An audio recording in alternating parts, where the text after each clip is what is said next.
And we are getting a first-hand look inside the storm from a member of our Wood TV8 family. We just spoke with anchor Marlee Ginter's brother down in Fort Pierce, who's riding out the storm.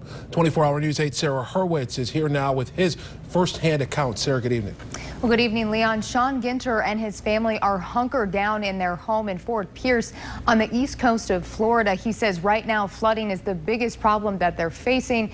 Now, this is what it looked like this afternoon. The water within a few feet of his home, of his brand new home. He says that city and state officials did issue evacuation notices days ago, but it's too late now and residents are being told to stay in place and take shelter.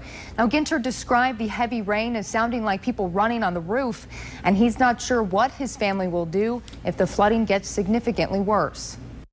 In my garage, I literally have 2 large generators and 30 gallons of gas. So if the power goes out, I'm okay. But like you just said, if it gets that bad, I really don't know. I mean, you can't get out on the street. It's literally, if you see it's flooded, the cars wouldn't work.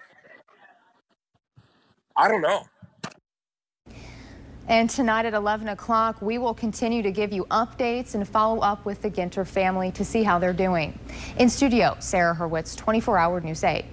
And certainly keeping them in our thoughts, hitting close to home there with that story. Sarah, thank you.